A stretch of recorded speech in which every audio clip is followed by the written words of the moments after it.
Banyak mahasiswa termasuk kita yang ngalamin dunia perkuliahan semakin lama semakin berat. Bahkan dalam berita-berita menceritakan bahwa beberapa mahasiswa memilih untuk mengakhiri hidupnya karena tuntutan akademik yang semakin lama semakin berat. Berita ini menggambarkan betapa seriusnya dampak akademik dalam kesehatan mental kita. Pernah nggak sih kalian mikir di mana kita dapat mencari kedamaian batin itu? Di tengah hiruk-pikuknya dunia perkuliahan yang semakin berat, terkadang agama dapat menjadi tempat kita untuk mencari kedamaian batin itu. Mulai dari kita berdoa, berikhtiar, dan bertawakal. Ada nilai-nilai dari agama yang berperan penting terhadap kesehatan mental kita. Dan ternyata kesehatan mental bukan cuma tentang individu saja. Negara juga mempunyai peran penting bagi kesehatan mental kita. Pertanyaannya, bagaimana sih peran negara untuk melayani kesehatan mental diri kita?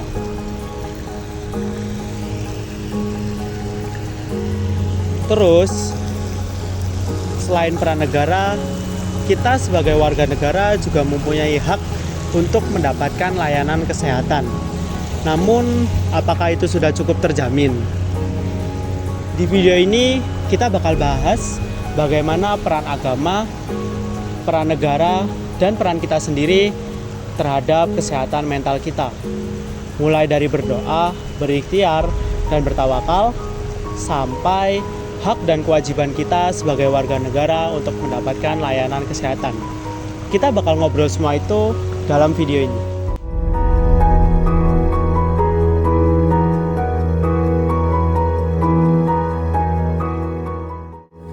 Sebelumnya kita perkenalan dulu nih, kakaknya sendiri namanya siapa ya? Perkenalkan diri dulu, perkenalkan nama saya Jessica Naba Naif dari Prodi Ilmu Pemerintahan Angkatan 2024, Fakultas Ilmu Sosial dan Ilmu Politik.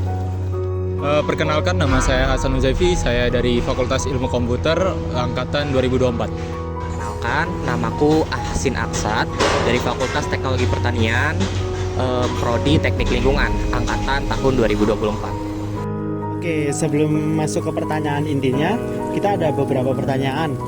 Yang pertama, sejauh ini kakak pernah ngerasa stres nggak? Mungkin kalau ditanya sejauh ini pernah stres itu pasti pernah. Mungkin dalam tentang tugas atau apapun itu, seperti itu. Kalau stres pasti anak kuliah sering lah ya. Ya, saya pun juga sering stres sih. Selama menjalani perkuliahan beberapa bulan ini, aku pastinya ngerasa stres sih, karena memang beban tugas yang diberikan itu ya begitu expert lah gitu kan, karena kita semasa SMA itu berbeda beban tugasnya dengan kuliah yang jelas di situ. Terus biasanya kalau kakak ngerasa stres gitu, apa yang biasanya kakak lakuin buat ngurangin stresnya sendiri itu? Mungkin jika saya ngerasa stres ya, itu saya menyalurkannya itu dengan hobi.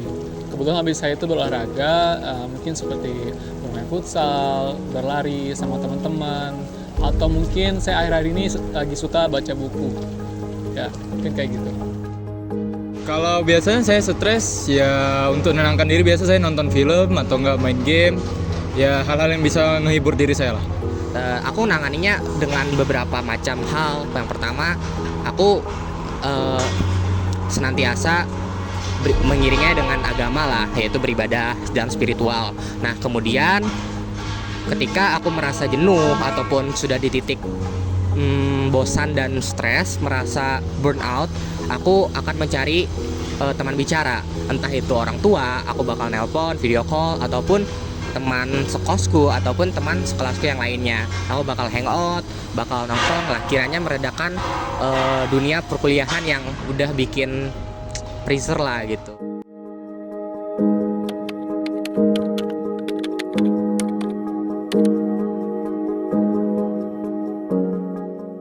Nah, kita masuk ke pertanyaan intinya nih. Pertanyaan yang pertama, dalam situasi penuh tekanan, bagaimana cara mahasiswa untuk tetap tenang dan fokus dengan menggunakan pendekatan spiritual Islam? Nah, untuk hal tersebut, ketika kita di dalam situasi penuh tekanan dan stres, banyak sebenarnya hal-hal yang bisa kita lakukan dengan pendekatan spiritual Islam. Yang pertama tentu saja kita harus senantiasa memperbanyak doa dan zikir, karena sesuai dengan ayat Al-Quran ayat 20, di situ dijelaskan bahwasanya ketika kita mengingat Tuhan, mengingat Allah Subhanahu wa taala, maka hati kita merasa tenang. Nah, kemudian kita bisa mengiringinya dengan sholat sunnah seperti sholat duha ataupun tahajud.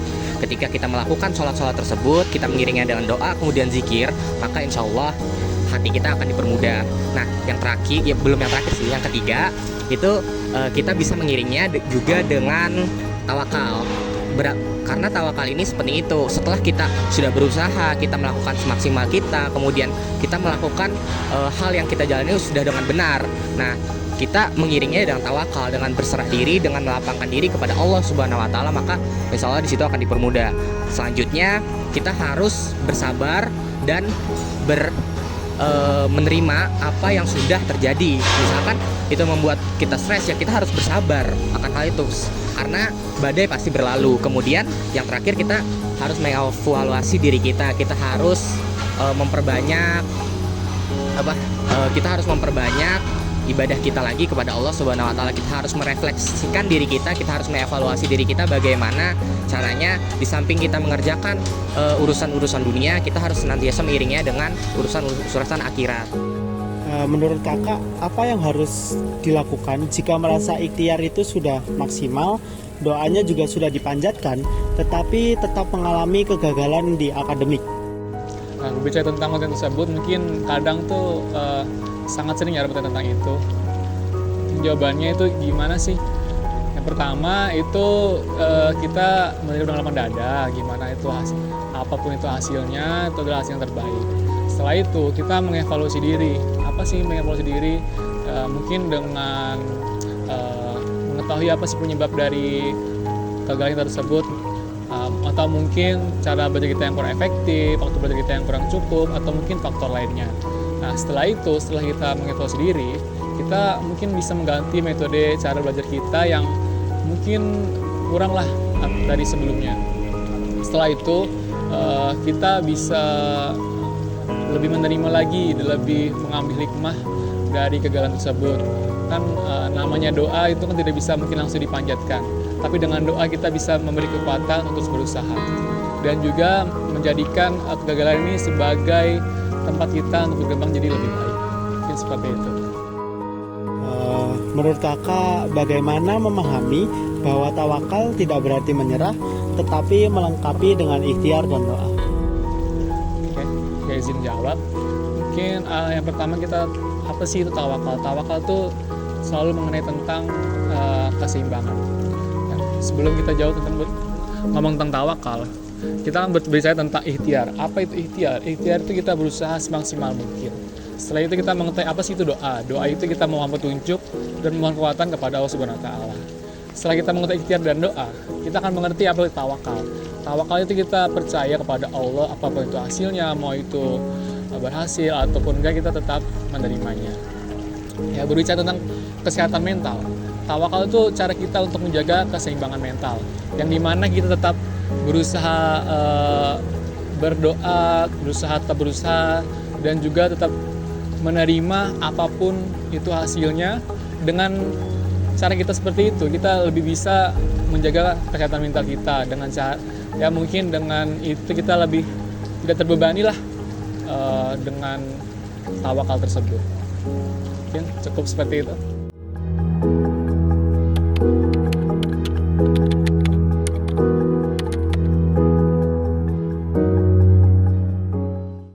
Sejauh mana sih peraturan undang-undang di Indonesia mengatur hak-hak warga negara dalam mengakses layanan kesehatan mental yang berkualitas? Nah, sejauh ini yang aku tahu ya, benarnya kalau menurut undang-undang itu sudah banyak diatur. Yang pertama itu diatur dalam Undang-Undang Dasar 1945 Pasal 28H ayat 1. Di situ dijelaskan hak setiap warga negara untuk mendapatkan akses kesehatan yang layak. Kemudian juga diatur di Undang-Undang Nomor 36 Tahun 2009 tentang kesehatan. Di situ disebutkan bahwasanya negara menjamin hak setiap warga negaranya untuk mengakses fasilitas, kemudian pelayanan dan akses kesehatan yang memadai. Di situ termasuk juga kesehatan jiwa. Nah, yang khusus lagi itu dibahas di Undang-Undang Nomor 16 Tahun 2014.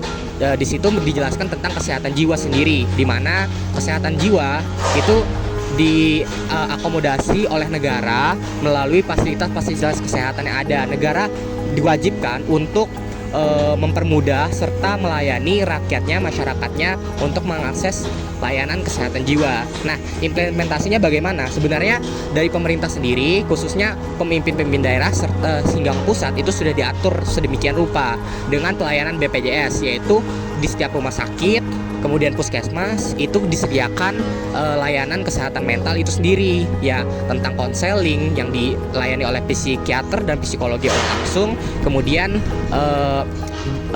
tempat-tempat curhat yang sudah disediakan oleh layanan kesehatan. Nah, tapi tentu saja di samping itu ada tantangan dari implementasi itu, yang mana pertama itu terkait dengan pemerataannya yang belum merata karena Indonesia negara kepulauan. Yang kedua adalah fasilitas yang belum merata dan sumber dayanya yang belum memadai. Nah, harapannya pemerintah entah dari pusat, kementerian, dinas hingga pemerintah daerah senantiasa mengawal fasilitas-fasilitas kesehatan kita, dokter-dokter kita, kemudian para nakes-nakes kita untuk disupport selalu, dibiayai dan selalu dikawal lah intinya, sehingga nantinya permasalahan kesehatan mental, kesehatan jiwa ini menjadi permasalahan yang bisa ditangani oleh negara dengan baik dan benar, sehingga kasus-kasus yang kita dengar seperti angka bunuh diri, kemudian depresi dan stres itu harapannya akan berkurang.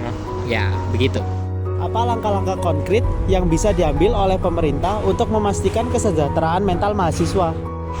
Menurut saya langkah-langkah konkret pemerintah itu pemerintah harus berkolaborasi dengan universitas-universitas atau perguruan tinggi agar mereka bisa langsung berinteraksi dengan mahasiswa. Seperti contohnya membuat fasilitas konsultasi agar mahasiswa bisa berkonsultasi dengan dosen atau ahlinya. Mungkin itu sih. Bagaimana negara dapat meningkatkan kesadaran tentang pentingnya kesehatan mental di kalangan mahasiswa? Mungkin pemerintah bisa melakukan kampanye agar bisa menambah awareness di kalangan mahasiswa terkait kesejahteraan mental. Bisa itu dari sosial media atau dari seminar atau yang lain-lain. Jadi bisa meningkatkan awareness mahasiswa terkait kesejahteraan mental. Mungkin itu aja sih. Baik, terima kasih Mas atas jawaban-jawabannya. Sekian dari kami. Terima kasih.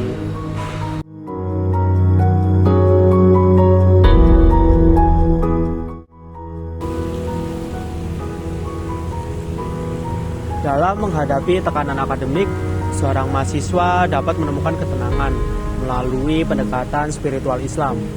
Mulai dari mereka berikhtiar, berdoa, tawakal, mengevaluasi diri, dan berbagi cerita terhadap orang-orang terdekatnya. Pendekatan ini membantu menjaga kesehatan mental diri mereka, sembari terus berikhtiar tanpa kehilangan harapan. Dari asas kewarganegaraan, kita seorang mahasiswa mempunyai hak atas layanan kesehatan yang tertera pada Undang-Undang 1945 dan Undang-Undang Kesehatan dengan implementasi yaitu BPJS. Implementasi ini belum merata dan diharapkan pemerintah lebih aktif untuk berkolaborasi dengan fasilitas konsultasi dan meningkatkan kesadaran diri seorang mahasiswa atas pentingnya kesehatan mental diri mereka melalui sosialisasi yang ada. Tekanan akademik memang nyata, tapi ingat, kita nggak sendirian. Di tengah kesibukan yang mendera, ada nilai-nilai Islam seperti ikhtiar, doa, dan tawakal yang bisa jadi jalan keluar bagi kita. Dan jangan lupa, sebagai warga negara, kita juga punya hak untuk mendapatkan layanan kesehatan. Sudah saatnya kita saling peduli dan melangkah bersama menuju kesejahteraan jiwa. Ketenangan itu ada, mulai ikhtiar, doa, dan tawakal, hingga peran kita dalam memperjuangkan kesehatan mental. Yuk, temukan kedamaianmu.